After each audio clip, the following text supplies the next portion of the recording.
Right, good afternoon, everybody, and very, very welcome at our UJenius first up close event that we are hosting. Also, a great welcome to those who are attending online.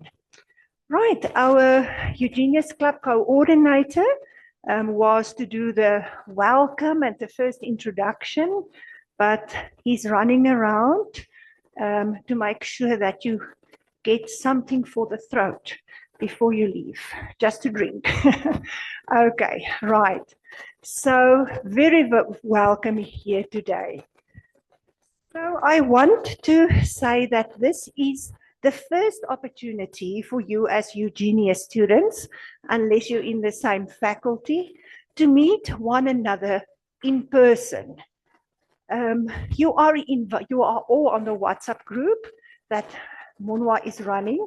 So there you are updated on events. You attend online webinars, and some of you are involved in the UJ TV shows and the UJ FM shows. So there you get to meet somebody who's participating with you. But we are grateful that today you have the opportunity to network and to meet your top achiever students. Right, just some background on the UJenius Club. The UJenius Club started in 2011 when it was known as the Top Performers Club, but in 2012 it changed to the UJenius Club. So we've been running for what, about 13 years. And congratulations to all of you for doing so well and keeping it up until the end and further into the future. So the Up Close series is hosted in collaboration with the library. So thank you very much to them.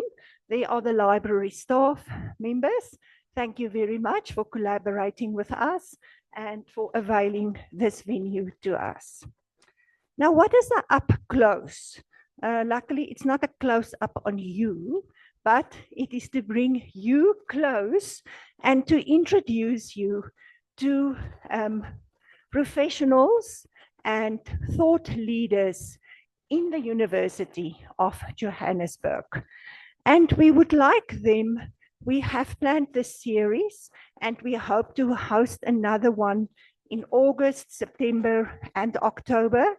So you will be kept updated via all the communication channels. So the idea is for these professionals to share real world insight, being in the world of work, being professionals in their own field, in 3 areas. First of all, student success, and that is where you are. You are students. How many of you are final years? Oh, there's quite a few, yeah.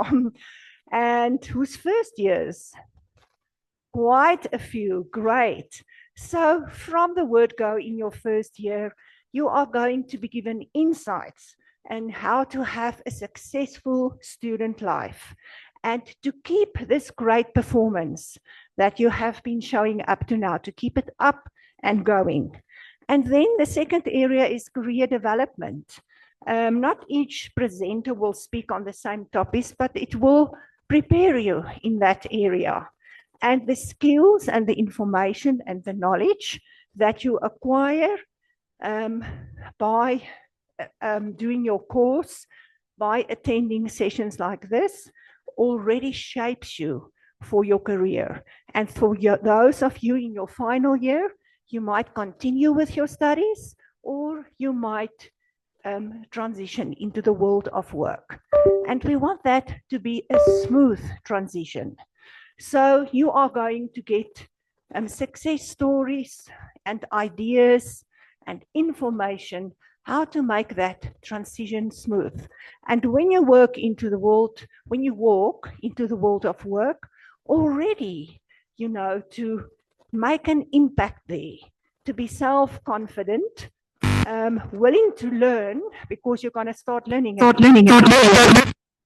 Willing to learn, but to be there as a confident graduate who can contribute successfully into the world of work.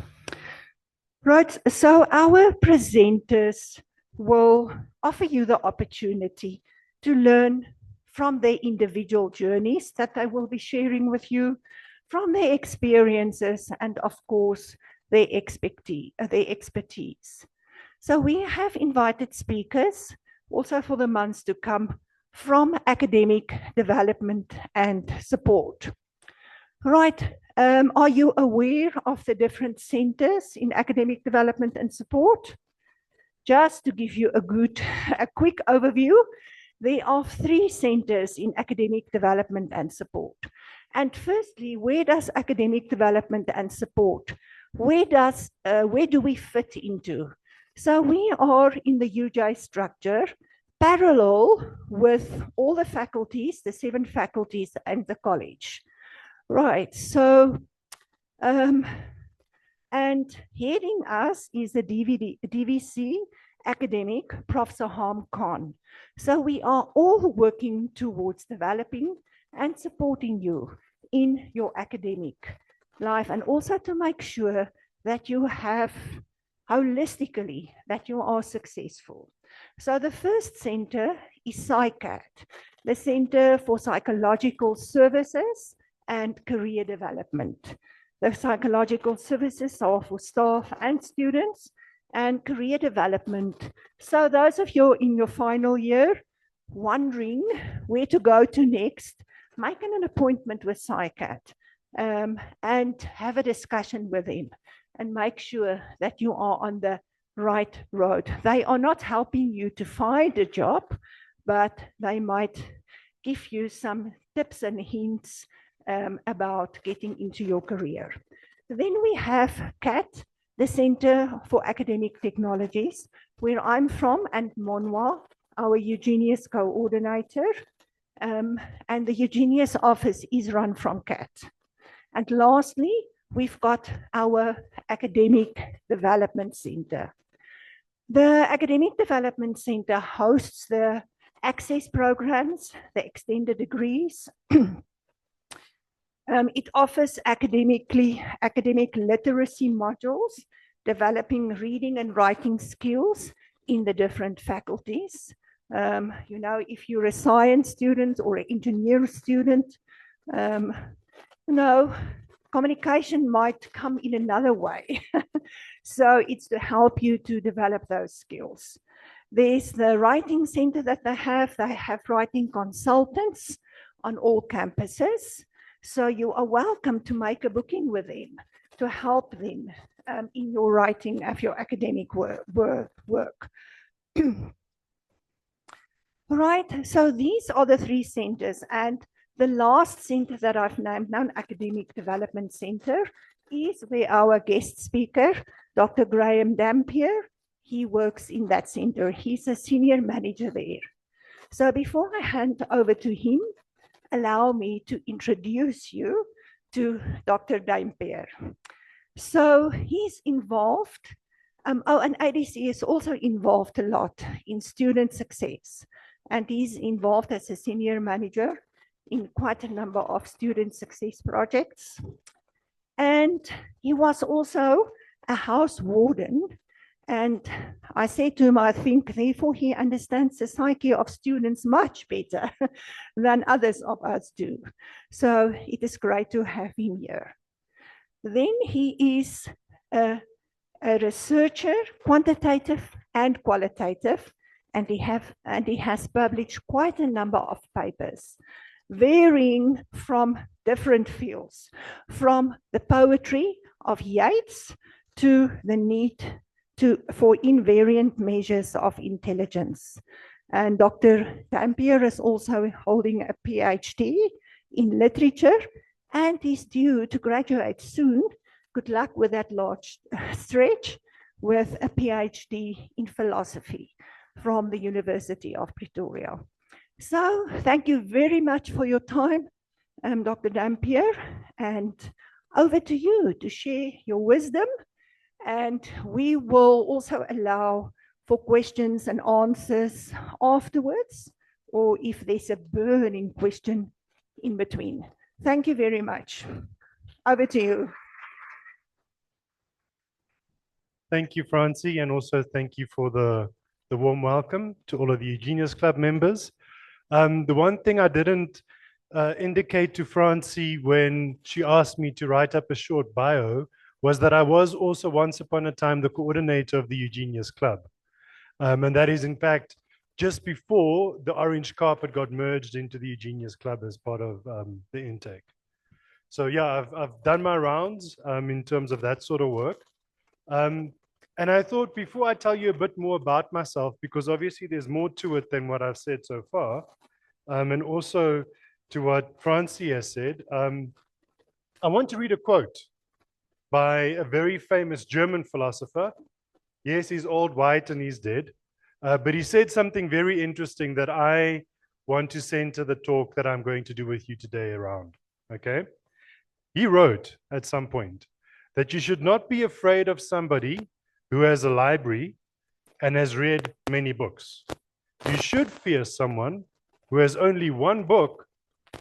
He considers it sacred, but has never read it.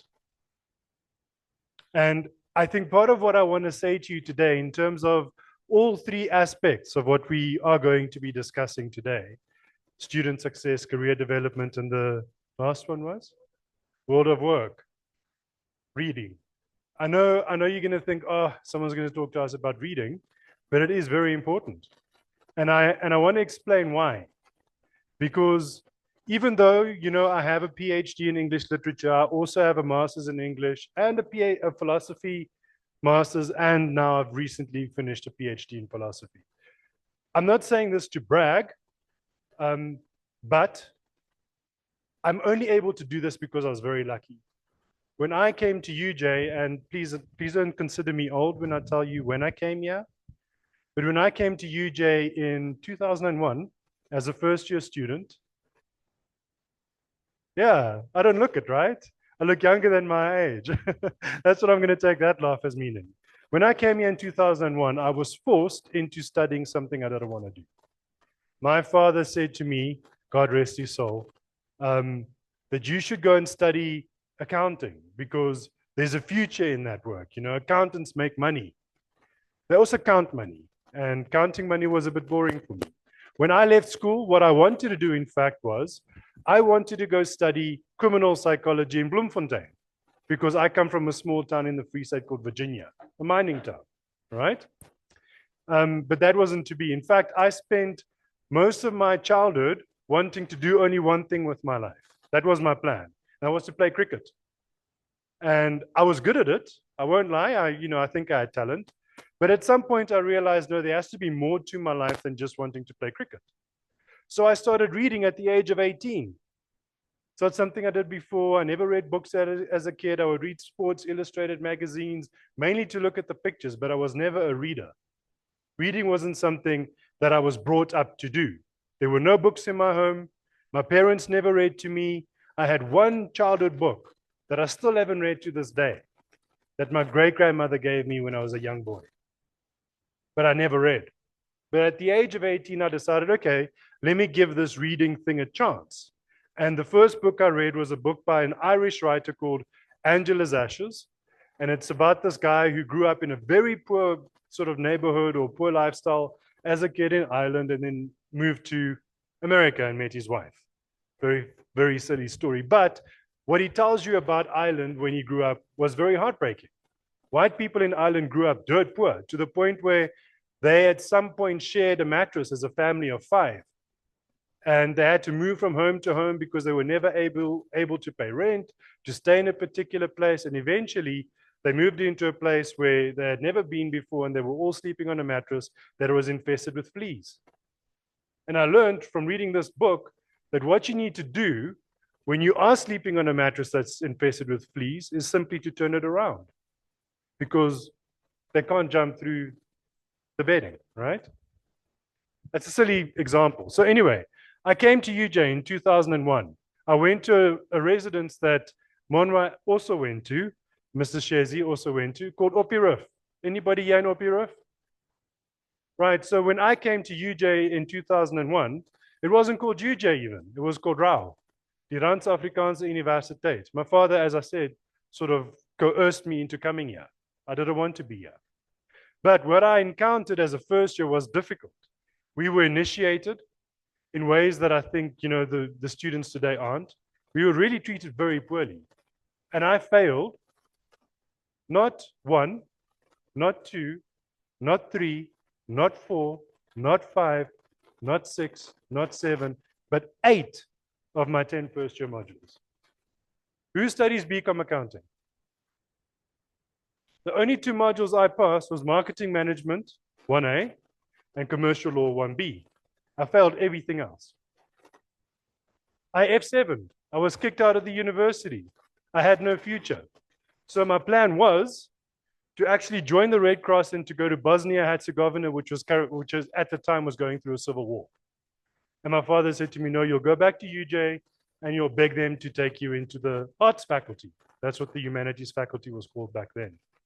So I went, I spoke to the dean, and he allowed me back into the university, and he said, okay, you have to do these courses that we as ADC actually offer now, study skills and things like that. I never attended them, but it was required that I, do this as part of getting my degree.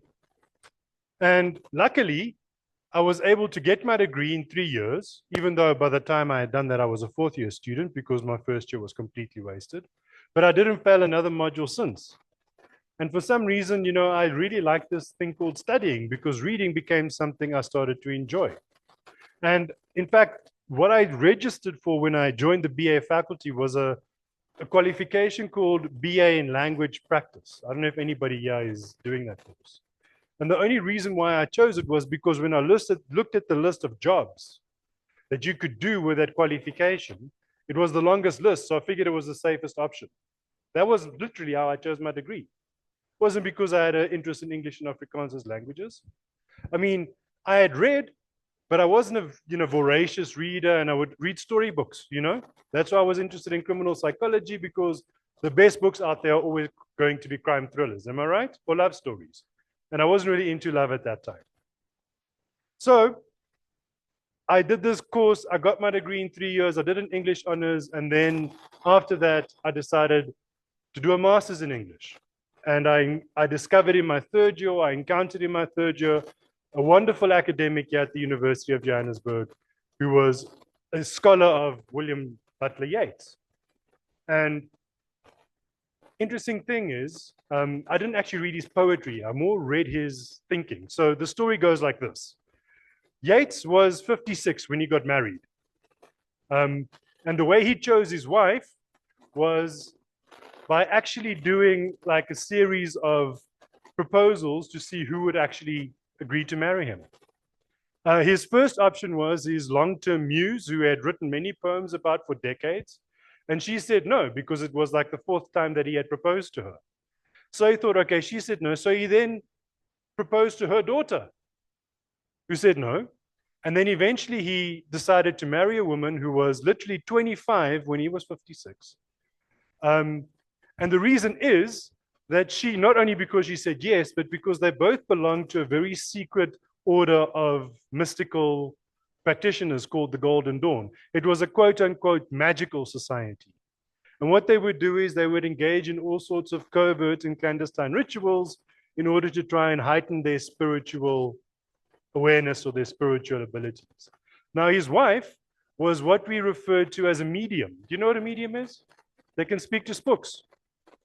So 4 days after they got married, she realized that Yeats was actually stressed about having made what he thought was the biggest mistake of his life, getting married at 56 to someone who's 25. So she started speaking to ghosts. And what he did is he decided, okay, I'm going to convince this woman to speak to these ghosts for years so that I can acquire their knowledge. And he systematized everything they did when they spoke to these spooks. It's quite fantastical, right? And as he systematized this knowledge, he eventually wrote this book called A Vision, which is very hard to find. The library has 2 copies, and I think it's the only library in the country that has those 2 copies. It's not a book that you can go buy off the shelf. It's a very archaic, esoteric piece of literature. And what I studied in my master's was what these spirits had told him about what happens to the soul in death. I didn't read a poem. Yes, I would read a poem to illustrate the ideas, but most of it was what these spirits were telling him in a dialogue about what happens to us when we die. And I got really good marks for this. Would you believe it? I got an 80% for my master's. I won a medal from the university called the Vice Chancellor's Medal for the most meritorious research in the humanities faculty in that year. Right? Just for studying these ideas about ghosts. And then I thought, okay, let me see if I can do this thing called a PhD. And I wanted to keep doing it on Yeats because I knew the content and I liked it. I thought it was interesting. But I did one thing that I shouldn't have done. I over-specialized. And I'll tell you later why that's important. So I embarked on this PhD. And the way I decided to do this was at the end of having done my master's, I was invited to go and present a paper at an international conference in Sunderland, which is in England, right? Close to Newcastle. Their soccer team plays in the Premier League, for what that matters. So I went to this conference and I said to him, I want to do a PhD and that I really want to become a successful academic one day. And he said to me, right, make sure you read, do nothing but read for the next 10 years. That's what he told me to do. I was 25 at the time. So I did that. I read as much as I could. I read widely. I read any book that interested me. You know, I've read on topics as broad as Chinese astrology, Western astrology, to African philosophy. My second PhD is on the contributions that African philosophy can make to how we think about things like what people need to live good lives and how to distribute that in an economy. And his advice to me was very important, which is why I started out with this quote, that you shouldn't fear a man who's read many books and who has a library. You should fear the man who has one, but has never read it and treats it as sacred. Because a person who does that defends a position without being informed about other positions. I'm not religious, by the way, and part of the reason is because I've read a lot on different religions. I've read on Buddhism, Zen Buddhism, Tibetan Buddhism. I've also read, as you well know, on esoteric belief systems like those that Yeats gravitated towards. I've also read on Islam. I've read on Christianity. I've read on pretty much any religion I could get my hands on. There was a time when I wanted to go to India and study what the Hindus believe because I found their belief system so interesting. I'm fascinated by ancient Egypt and its history. Do you know that the last pharaoh of Egypt, Cleopatra, was born closer to the invention of the iPhone than she was to the very first Egyptian dynasty? That's how old that society is. 3,500 years old. Imagine what knowledge that society gained, developed, cultivated over the years that we cannot access because we cannot read their writing. We can estimate more or less, but a lot of it's been lost. They have this idea in Egyptian philosophy called Ma'at. Have any of you heard it? She's also deified as a god, a goddess. She has these wings. And Ma'at is essentially a principle of order that is very closely related to Ubuntu. And in fact, my belief is that the African belief systems that we hold dear in South Africa emanate, or are that ancient that they emanate as far back as ancient Egypt, if not further. African cultures in South Africa contain, I think, thousands of years of wisdom that Western societies haven't been able to encounter or approach. I think that's part of the reason why colonialism was so devastating to African beliefs. Because what we did is we came here, when I say we, white people from Europe, I know that I'm white. I get it. I know where my people come from. When white people came to South Africa and Africa, what they ultimately did and what colonialism accomplished, and the reason why it's so devastating and why it should actually be regarded as a crime against humanity, is it displaced African ways of thinking with a very Western way of thinking, one that relies on one book that very few people have fully read, right? That we defend as truth when it's mere belief. Christianity, in my view, has reached or wreaked havoc on African ways of thinking and African ways of doing. To the point where I think many of our issues as a society stem from that fact. Gender-based violence probably stems from that. Not because I think it's promoted in the Bible, but because I think it displaced African ways of doing and thinking that would have engendered respect for women in a way that many men in South Africa today have lost, that they do not hold dear, you know? So homosexuality is a big taboo in African culture. I've worked with students, I know it. Black men don't like to speak about homosexuals. They find them uncomfortable.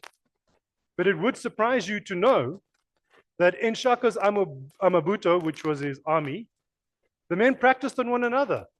They cultured or taught one another what it meant to be sexual or how it meant to pleasure one another. Honestly, there's a historical record of this. I'm not thumbsucking this. I've read, remember? I'm not defending a single book. I'm defending reading that I've done. We know this for a fact. And I mean, you can sort of see it. They hint at it in that Showmax show. Have you seen it? The one on Shaka.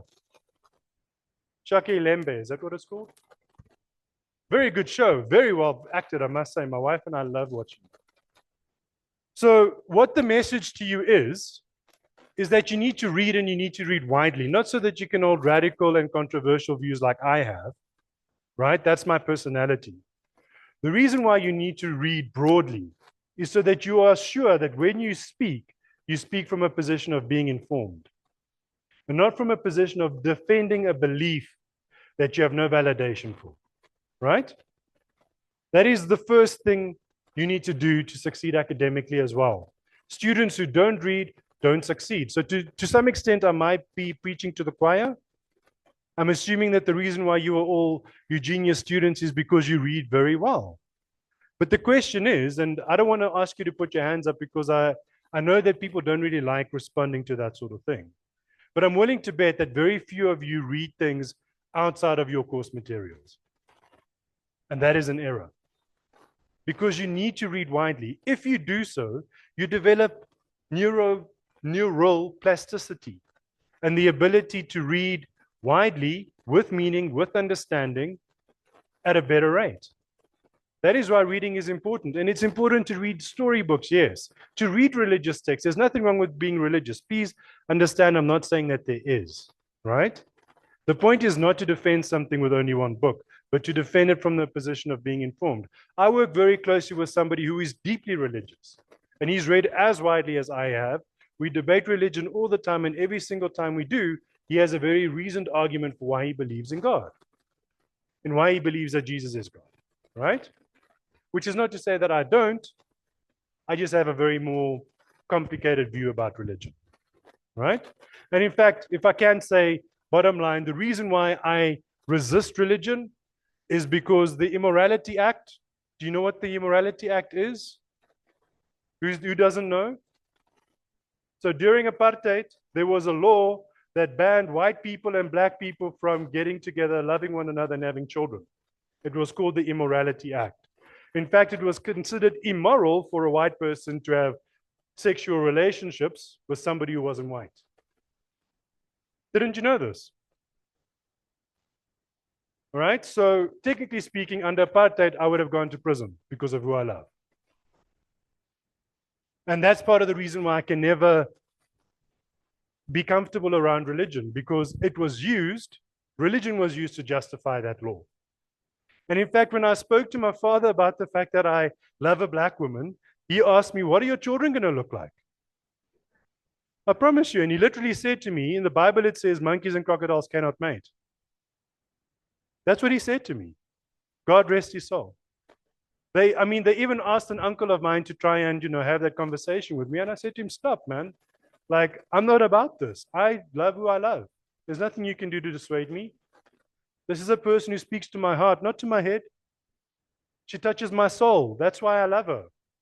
It's got nothing to do with her race. It's got to do with who she is as a person, how she makes me feel, the way she deals with my BS, because I'm a man, I'm full of nonsense.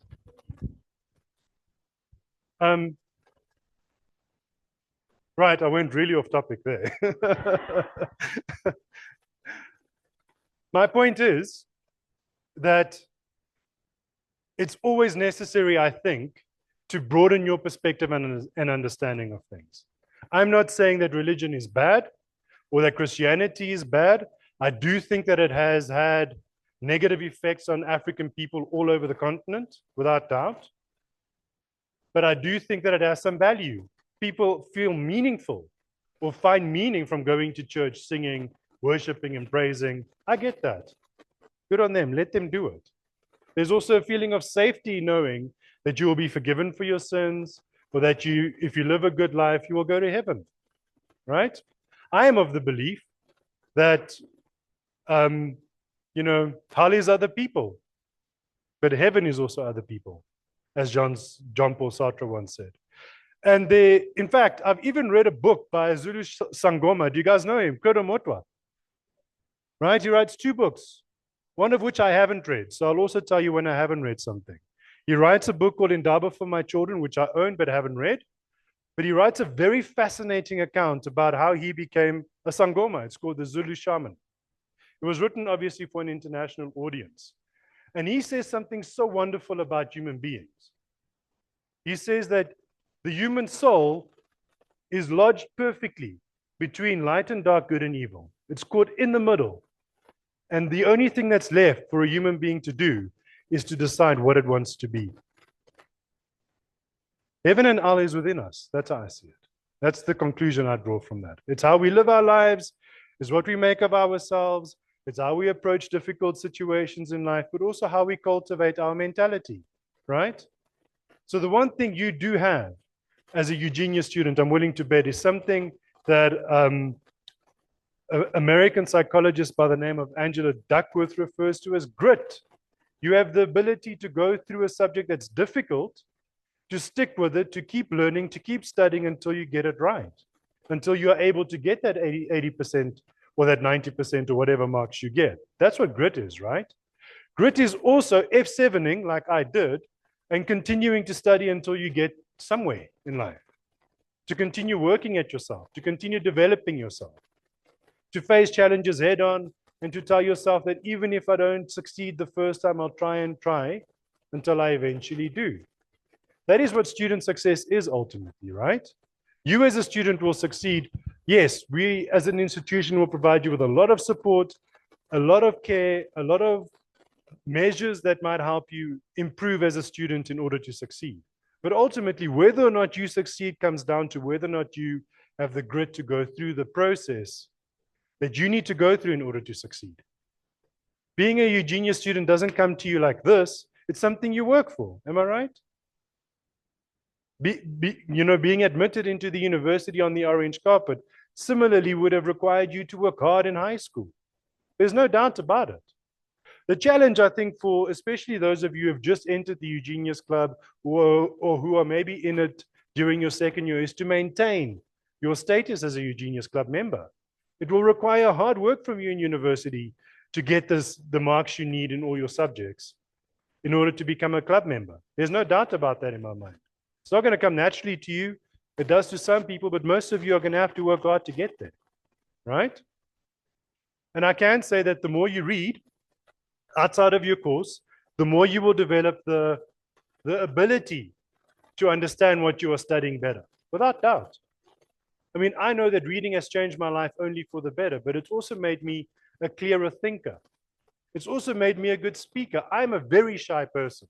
I spend most of my time when I'm not with my family or at work, I spend most of my time alone because I struggle with other people, right? I'm awkward. But the one thing I can do, one thing I can say is that reading has made me a much better speaker, but also a much better writer. You know, in order to do a PhD, you have to write thousands of words. My PhD was 300 pages long, 70, 80,000 odd words.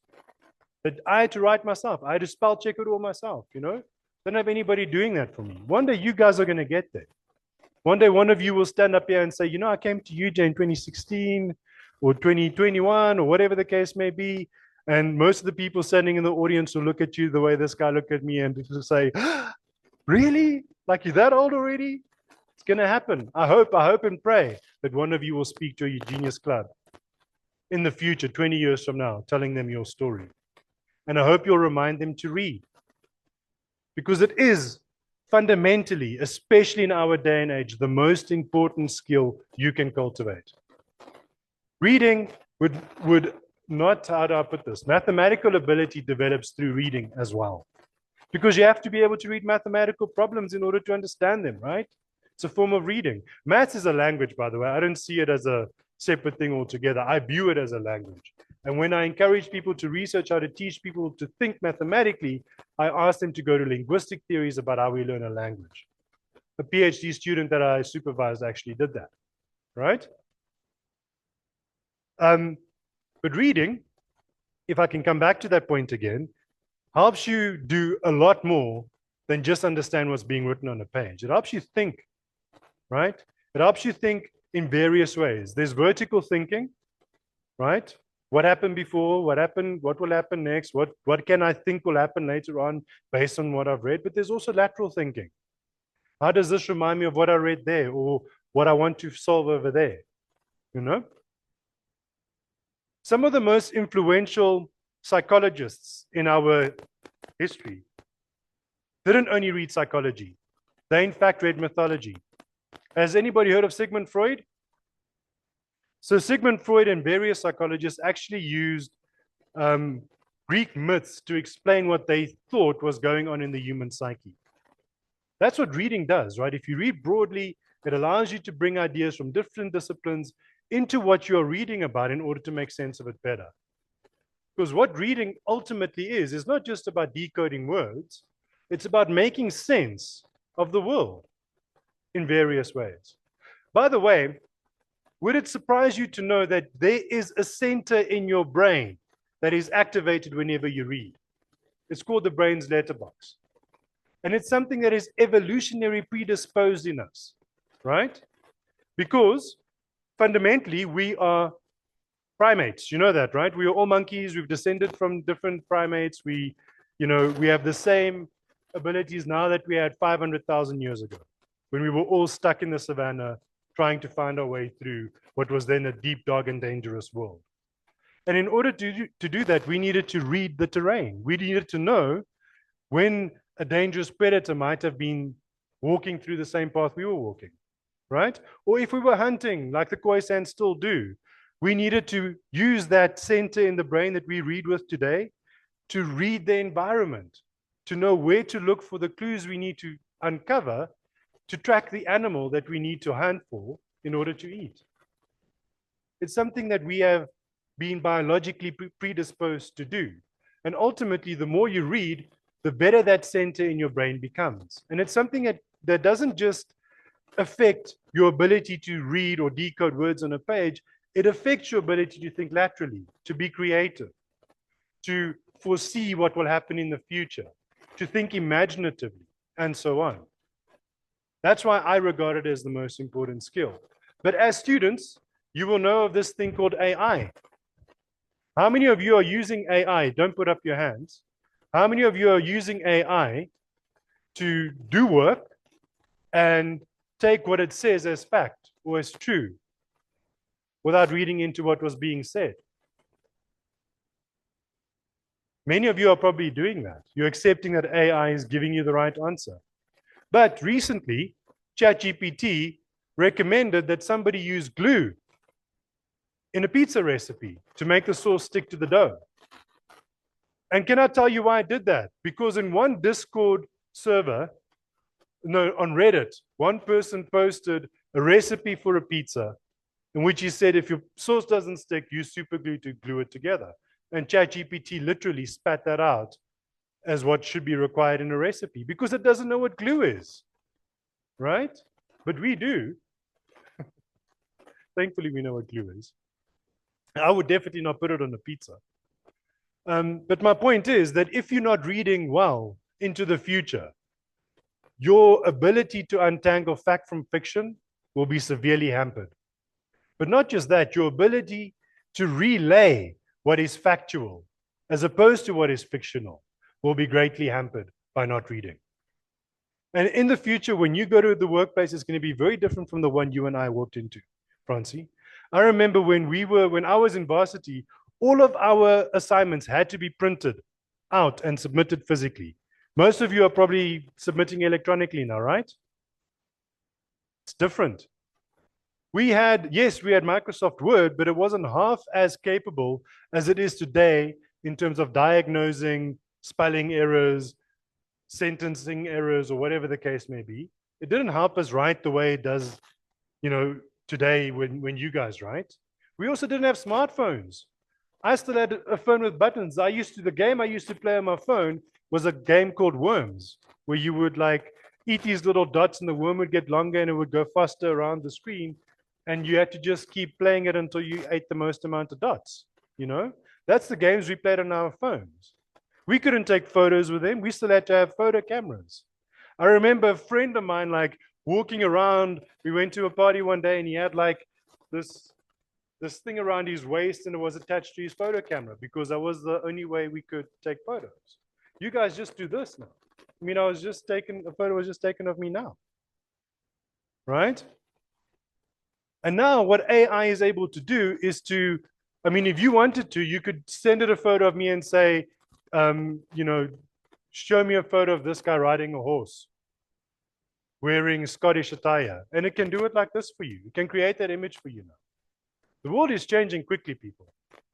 And I can only say that by the time you get into the workplace, the changes would have accelerated very quickly. I recently read a book called How We Learn by a neuropsychologist called Stanislas Dehaene. He's probably the world-renowned expert on what happens in the human brain when we think mathematically or when we read content or when we use language. And he was writing in 2020 about how the fact that AI models are not half as sophisticated as human beings are in terms of their ability to think. But we know now that AI is so sophisticated that all of us are very scared that if we don't equip ourselves properly for the future, computers are going to basically take over the world. They're going to take our jobs from us. They're going to make us redundant. It's a very real fear, right? It's scary. And that's part of the reason why I keep coming back to this point. You need to read, and you need to read widely. Because it's the only way to make yourself future-proof in some ways. To make sure that when you contribute value to your organization, you do that from an informed perspective and not from holding one single book in your hand you've never read. And ultimately, that is what ChatGPT is becoming now, right? It is becoming that single book that we go to when we want information. We read what it says, but we don't really know where it's getting the information from. So we put glue on our pizza in order to make the sauce stick. That's the future we're headed for if we don't read critically and if we don't read effectively. Which is why I'm coming back to that idea that you have to read, right? Okay. I also want to say that when you get into the workplace, the most important thing you can do is to make a decision. Do I want to become a specialist in my field? Or do I want to become a generalist who has knowledge of various fields? Right? And many of you are facing that situation. You've probably been told, or you probably believe that being a specialist is much better than being a generalist. But if we have a world of specialists, how are we going to get them to talk to one another without there being a generalist to help them navigate the complexities of their different domains? There's a book by a writer called David Epstein. He's not related to Donald Trump's friend who committed suicide in prison. He writes a book called Range. And he speaks about how range can ultimately lead people to developing innate skills that cannot be taught. So have you all heard of the painter Vincent van Gogh? He's that guy who cut off his ear and then painted himself with a bandage around his head. And he painted Starry, Starry Night and the beautiful sunflowers in a vase. Probably the world's most recognized and renowned painter. In fact, if you were to sell one of his paintings now, it would cost you more than I'm sure most of the richest people in the country collectively own in terms of wealth. His paintings are rare, and they are super expensive, and they are celebrated all over the world for their accomplishments. But the man who painted them was never trained to be a painter. He taught himself how to paint. And he only did that 3 years before he started painting some of those works. Before that, he was working in a chemist. He was working in an abattoir. He was working in a workshop. He was doing all sorts of odds and ends to try and find something for himself that he could do with his life. And he fell into painting by mistake. Vincent van Gogh was a generalist. He was able to apply skills from the various things he was trying to do in order to become an accomplished painter. There's also the famous example of a philosopher. His name is Ludwig Wittgenstein. Many of you wouldn't have heard of him. But he wrote one of the most important works in philosophical logic. And in fact, at the end of publishing it, he said, I've done it all. I don't need to do anything. And his book's thin, like maybe 20 pages long. But in those 20 pages, he made some of the most fundamental contributions to his field from a specialist point of view. And he decided, okay, this university life thing isn't for me, and then decided to go teach primary school mathematics in some obscure village in Germany. And he did that for a couple of years until the children drove him mad, and then went back to the university and was able to contribute even more to his field because he had attained perspectives or a perspective on life, on knowledge, on thinking that he wouldn't have had if he didn't go and teach mathematics to little kiddies, right? And the point I'm making is that sometimes it's good to balance specialization with an interest in broad matters.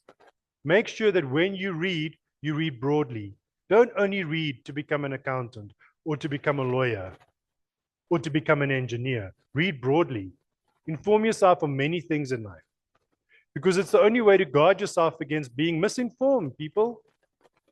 How many people today, for example, you know of this thing called the blue pill and the red pill thinking?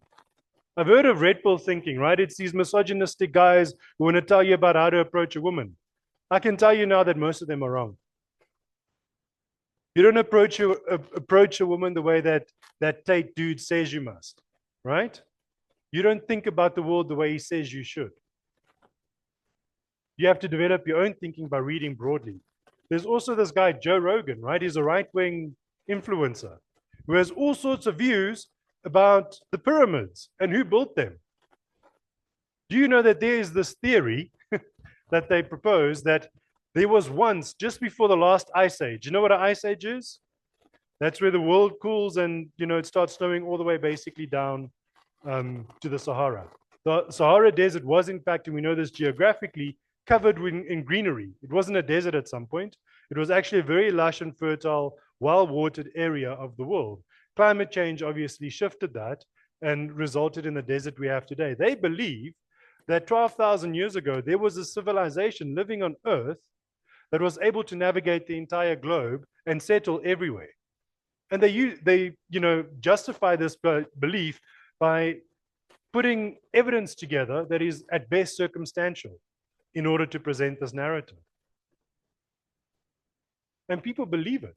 So now they believe that the ancient Egyptians didn't carve these wonderful bowls that they were able to carve. They weren't able to build the pyramids because they didn't have the tools to do so. So they believe ancient aliens came here how many ever years ago and taught the ancient Egyptians how to build pyramids or how to carve bowls out of granite. But what I can say is, if for 3,500 years all you do is work with stone, you become pretty good at it, right? Aliens aren't necessary to explain that. Simple logic is. But people don't buy into that thinking. I know, yes, that is an arbitrary example, but part of what I am trying to illustrate is that reading widely and informing yourself appropriately is very, very important. Because it's the only way to future-proof yourself, to make that point once again. It's the only way to think for yourself and not to have people think for you. I mean, I was raised, I can say this safely, right? As a boy raised during apartheid, I was raised to be racist.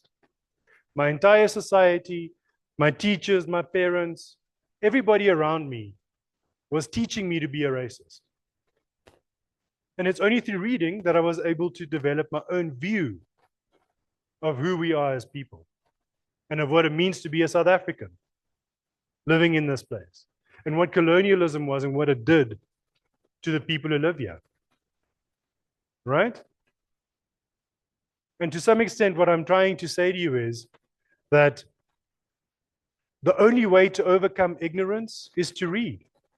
It's not to watch YouTube, because you can easily fall down a rabbit hole and believe that ancient aliens built the pyramids. Or you can read to discover what technology they actually used back in the day in order to cut hard rock with nothing but sand. You can read. It's the only way to do it. And you don't have to read complicated books, guys. Sometimes it's enough just to read a story. Sometimes stories are all we need to make us feel good about the world, right? Or to make us feel settled when life gets tough. And trust me, it's going to get tough. You guys are all still young, right? Many of you weren't born when I came to UJ in 2001. I know, I've been there.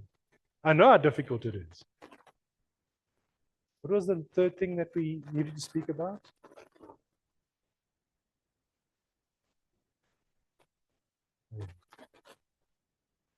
All right, so if I can leave you with one word of advice, and maybe this has got nothing to do with knowledge, but with relationships. Be careful who you engage in sexual relationships with. Because if you're not careful, you could fall in love with that person. And if you're not ready to love the wrong person, then you probably shouldn't be doing those things anyway, right? I've been down that road. I know what it's like to love somebody who is damaging to you. And I can tell you now, there's nothing that will hurt you or harm you more in this life than being in the wrong relationship. So choose wisely who you love, who you're friends with, and who you want to associate yourself with. Because I can say one other thing about my undergraduate days. Most of what I learned wasn't learned in my modules. It wasn't learned in my lecture venue. It was learned from friends. 90% of my undergrad education came from my friends and not from my lecturers. Your friends are going to influence you greatly. So be sure, especially because you are some of the most talented undergraduate students we have at this university, be sure that you associate yourself with people who are going to take you forward and upwards, not take you backwards and downwards. Right? That's the best life advice I can give you, which is why I say be careful of who you sleep with. All right, thank you, folks. And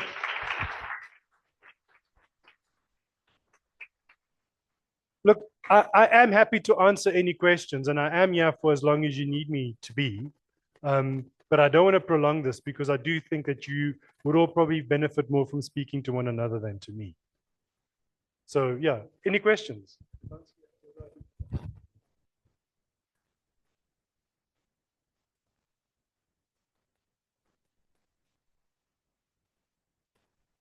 So I gave you all the answers, eh? Imagine.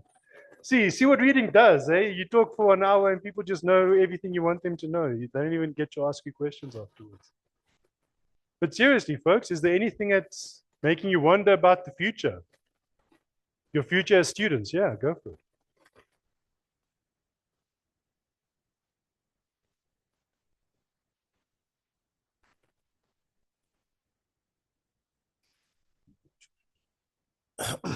Good day, everyone. Good day. My name is Booty. I'm an economics student here at UJ. Yeah, it was a very effective conversation. I would like to thank you for being here and for the message. Thank you. Yeah, but normally I don't have so much questions. What I would like to ask is that how can you advise on career path that students that can take since we are being faced with artificial intelligence and technological advances? What's the pure routes or paths that we can take to be ready for the world of work in the future? Yeah, so as students, I think you've got to do two things. You've got to focus on your academics, number one, right? Yes. But the second thing is you need to get involved in communities. You need to find a way to build community while you're here so that you can boost your CV. Because UJ will graduate this year 7,000 people. All of them will have an academic record, right? Few of the people amongst them will have an academic record that will say give them a co-curricular credit for being a mentor, or for being a tutor, or for having done the African Insights module, if that still is the case, if they still do that, or for having done the UJ 101 module, right? Or for having been an SRC member, or for being part of a society, or whatever the case may be, or having engaged in community engagement. All of those opportunities are very important for showing your future employer who's going to look at, think about it, if you are one of 50 people applying for an internship, they're going to look at your academic record, they're going to look at 50 others, your marks might be better, right? But they'll more likely choose the person who has demonstrated leadership abilities, who has demonstrated willingness to be involved in community engagement, right? Or who has done other things that can draw attention to them in a way. Another thing you could do, especially if you want to specialize, is do courses that will enable you to be above other people who have a strong academic record in economics. So do short learning courses, if you can find them, on how to code. Developing coding ability as an economics student could be good.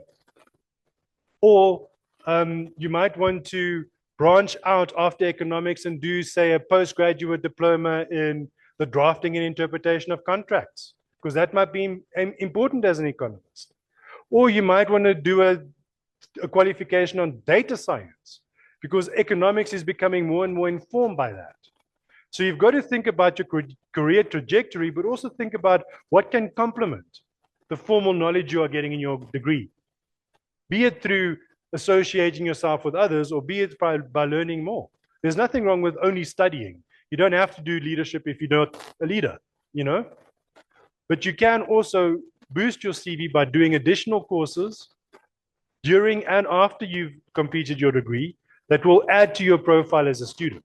So one other thing I haven't told you about myself, when I became a full-time employee of the university, I worked in the Faculty of Education in the Department of Childhood Education on the Soweto campus. Who's studying education here? No one. So, and part of what I had to learn then, because I came from an environment where I didn't do mathematics, I failed analytical techniques in my first year. And I had to teach myself how to do quantitative analysis while I was working full-time at UJ. I had to read books on statistics in order to become a FA with what it means to calculate a mean, for example, or what a standard error in a model refers to. I had to learn that by reading. But also, after that, I then started teaching myself how to code by subscribing to websites with the salary that I had, never really asking the university to pay for it, in order to develop the ability to code myself, because I was interested in learning it. And by the way, if I can recommend, do learn how to code, because it's a specific way of thinking. It will teach you to think in a way that economics won't, or that law won't, right? So that's why I'm saying, yeah, boost your CV by doing that. Coursera is a wonderful place to go and learn for free, just to boost your skills. And if you want the formal qualification, try and pay the certificate that they want you, the amount they want for the certificate. So that's what I would recommend. Just keep adding to your profile, like feathers in your bow, right? The more arrows you have, the more targets you can shoot, right? Any other questions? Yes?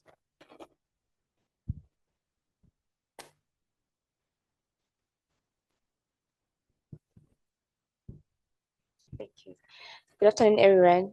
My name is Funari. I'm a first year in mechanical engineering.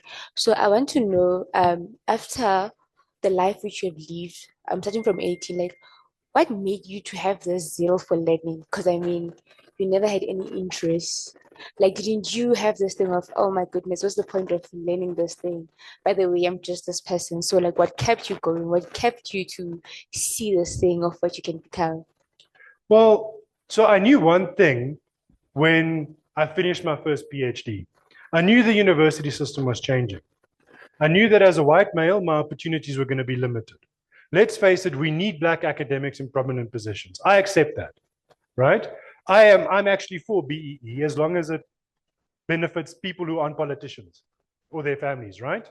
So I believe that that's a good thing. And I knew that the only way I could distinguish myself as an individual was by learning as much as I could. and by adding that to my CV, right? So that people view me as employable based on that alone. You get what I'm saying? But not just that. Learning is fun, guys. Like when you learn something, when you master a skill that you never thought you would master, it becomes super fun. I never thought I'd be a writer.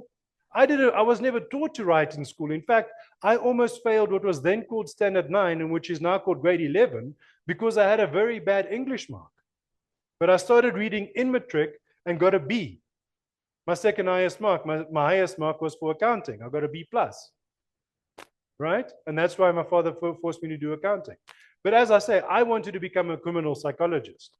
I wanted to know what makes criminals tick, you know? Why is it that men can suddenly like this murder their whole families or murder somebody they love?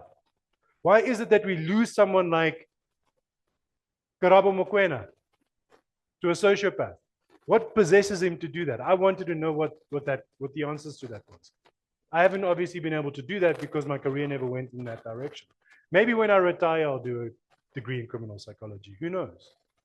But even then, having done 2 PhDs, finished both, and as I say, I'm going to graduate in September, I don't know that I'm finished learning yet. I still think I want to enroll for a formal program at some point. I just need to try and convince my wife somehow. Because, I mean, you know, 4 years of your life, which is how long it took me to do the PhD, put a strain on my relationship, without doubt.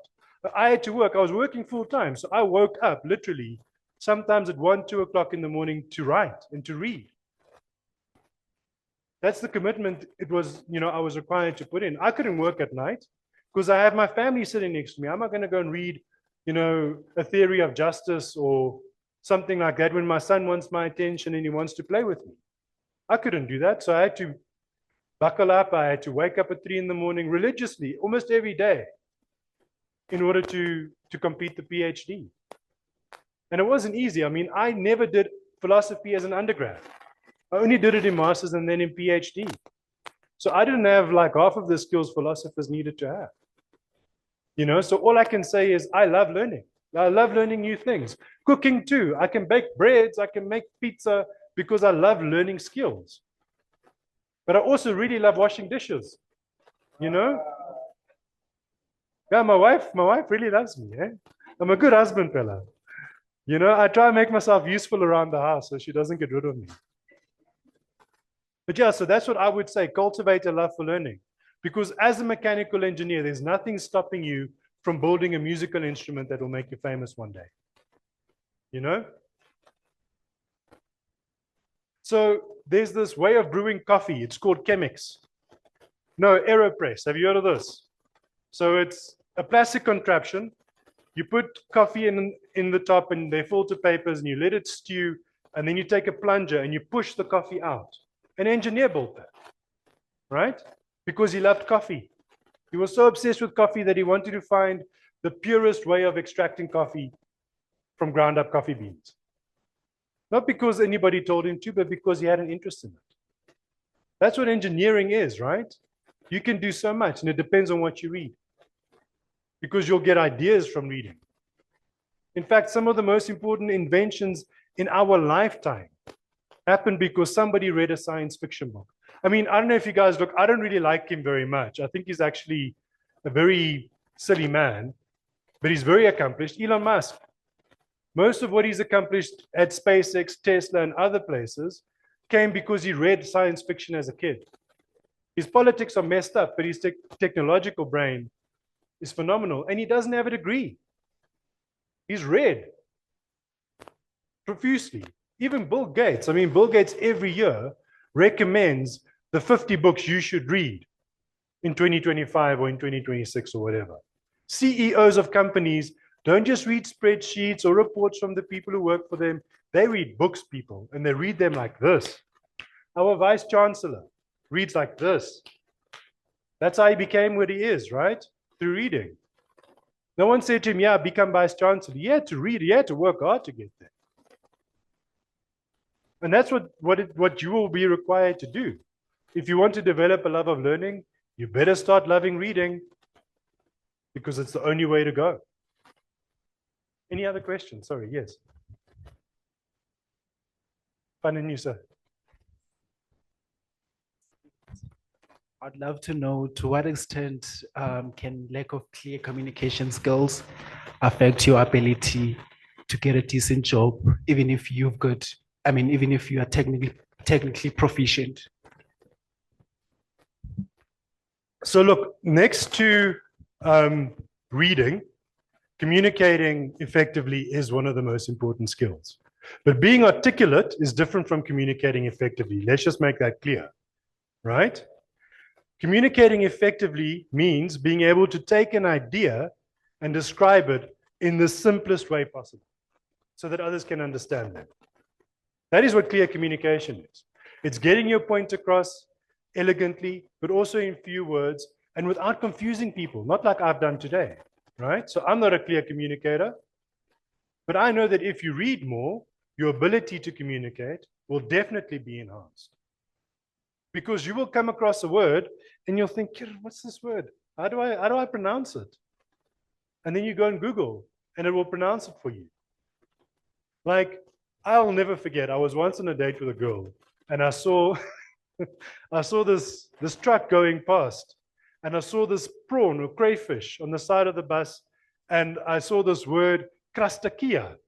So I'm like, what is crustacia? And the girl looked at me and she started laughing. I was never so embarrassed. And she said, no, it's crustacea, which is the very fancy English word for prawn, basically. Right? Reading does that. I had never read the word before. It's only, way that I knew that that word existed. Another word that I could never read was bureaucracy. Bureaucracy? What's this? It's only through reading that you ultimately, sort of learn how to communicate carefully. The one thing I can't do is spell very well. And recently, when I did my master's in philosophy, I read Karl Marx. He was the topic of my master's. And he writes a lot about the bourgeoisie. And I looked at this word and I was like, as a person who had a PhD, I was like, what word is this? Like, how do they spell this word? And man, there's something wrong here. It's how you learn, but it's also how you learn to communicate by reading more effectively. So my advice is read. Read, read, read, read, read. And in fact, if that's the word I've said the most today, I'll be very happy. Because I cannot understate just how important it is. It is the most important skill for the future, and it is the most important skill today, and it was the most important skill 100 years ago. Because if you cannot read, you cannot make sense of what's put in front of you as knowledge. You cannot question what has been put in front of you as fact. Right? Any other questions? Yes.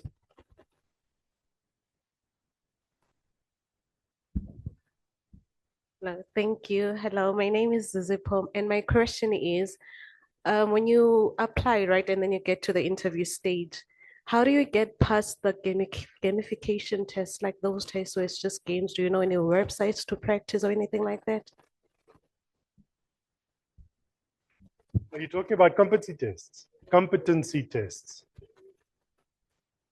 Yeah, so that's tough, right? And you've got to understand that testing is a problem. There is no such thing as a good test of intelligence. We don't have that, right? That's something I published on, the need for invariant assessments. We don't have a good IQ test in South Africa. Do you know that? So to give you an example, there was this photo or picture in something called the JSICE, which is the Junior Assessment of Intelligence and something else. I forget the entire word. And they saw this, in the picture, there's a boy pouring water through a funnel. And we asked kids in Soweto to describe the meaning of this picture. And they said, no, the kid's busy washing his vuvuzela because it looks like a funnel. So when it comes to those tests, the best way you can prepare, practice. If you know what test you're going to get in advance, try and Google it, watch YouTube videos to see how they approach solving some of the problems. But ultimately, those tests, I don't know that they actually tell companies what they need to know. I think that they are very arbitrary at some point. So the best way you can prepare is research the test if they tell you what it is in advance, and practice as much as you can. And again, the one thing you should never do when you are testing one thing you should avoid being when you are testing for anything is anxious, because anxiety kills the mind. It kills thinking. It forces you to go into your feelings as opposed to being relaxed enough to respond to what is being put in front of you, right? And the other thing I would say when you're testing, read carefully and slowly. Read the instructions of the test. Many people will test without actually knowing what they are expected to do in a particular question, right? So read carefully and slowly. Does that help? I hope so. But yeah, I'm very skeptical of those tests. Any other questions? Have I answered them all? One more? Yeah, at the back there.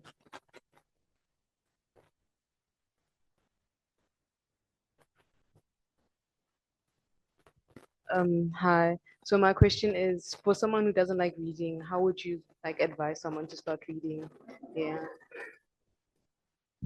So I should say I never liked reading either. I really didn't.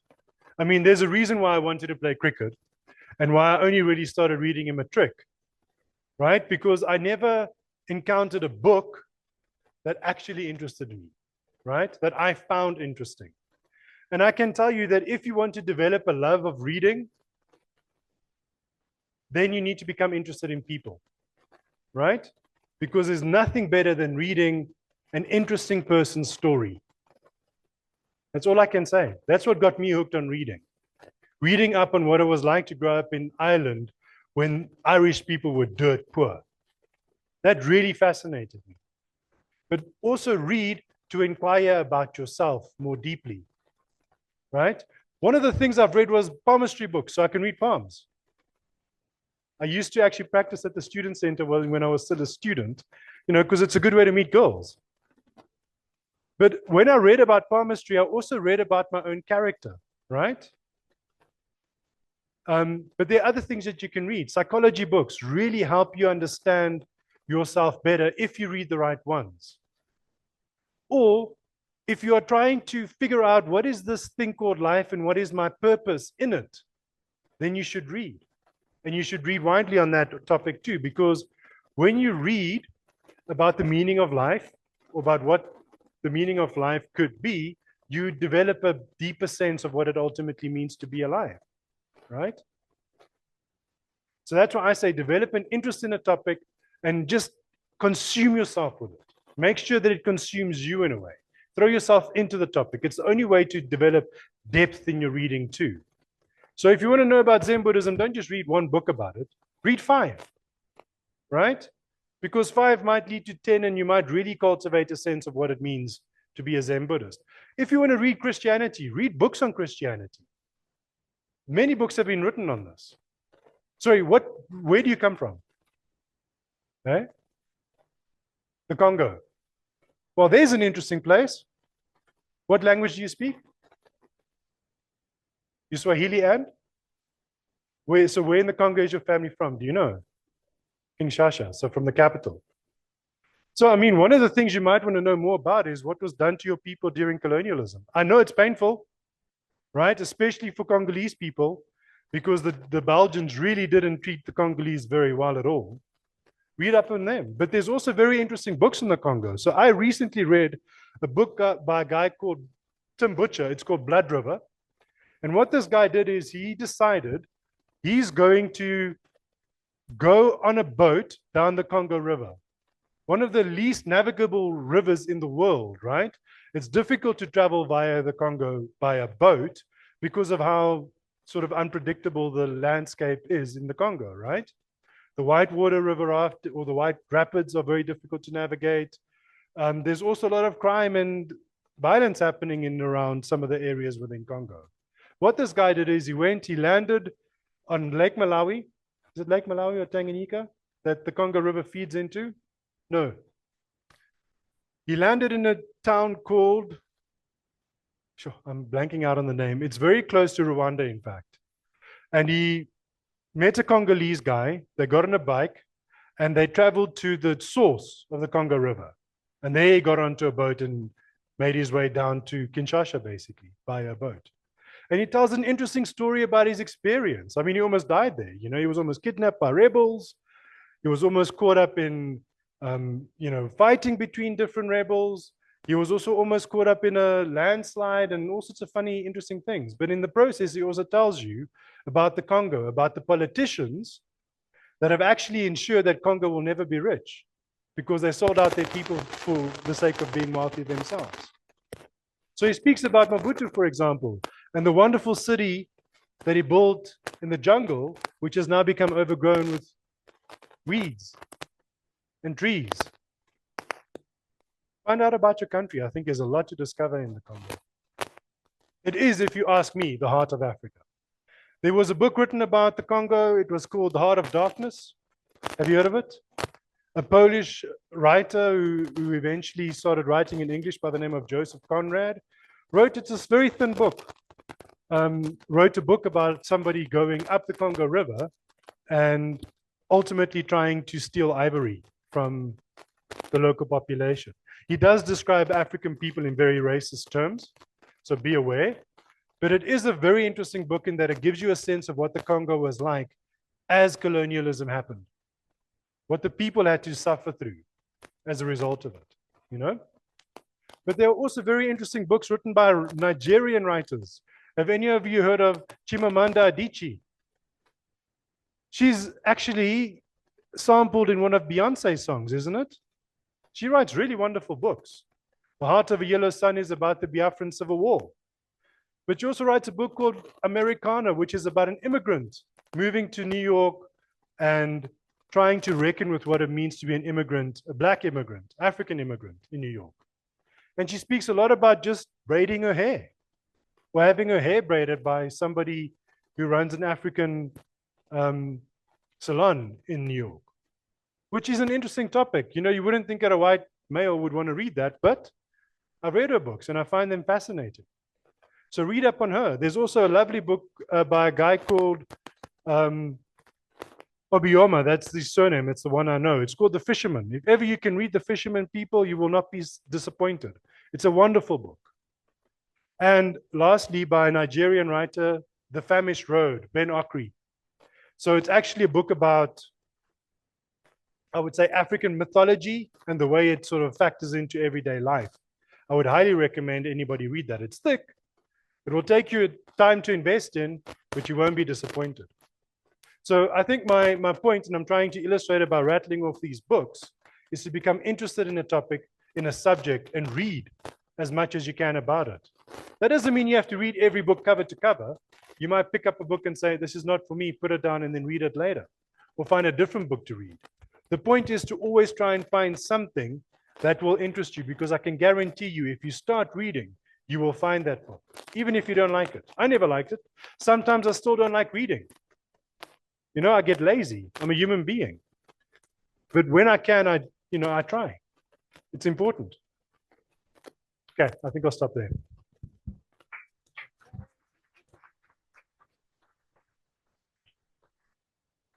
Graham, thank you very much. I just noticed that there were a few questions online, and Kabelo had her hand up. So I don't know whether you perhaps have a summary of the questions, and then we can just, for a last remark, from you. Would that be fine? Okay, thank you very much. So the question that was asked is, the speaker mentioned something about websites to upskill yourself. My question is, what are some websites, excluding Coursera, where we can do that? So Coursera is obviously the one that question is referring to. It is one where you can learn for free, but then pay for the certificate. There's also, if you want to code and learn how to code in languages like Python and R, a website called Data Camp, where you also pay and you receive instructions as well, although there is a free version. And then there's something called Udemy, spelled Udemy, where you can learn all sorts of things, from how to manage an Excel spreadsheet to how to do Tai Chi, if you're interested in that sort of thing. So Udemy is another website to use. There's also TEDx, which is Harvard and MIT and Stanford universities, sort of joint effort to make knowledge available to the public online. So TEDx is another one. And if there's any other one that I can think of, oh, and there's one called YouTube that you can learn anything on. Any topic you want to learn, go to YouTube. You'll learn it there. Easy. So I hope that answers the question.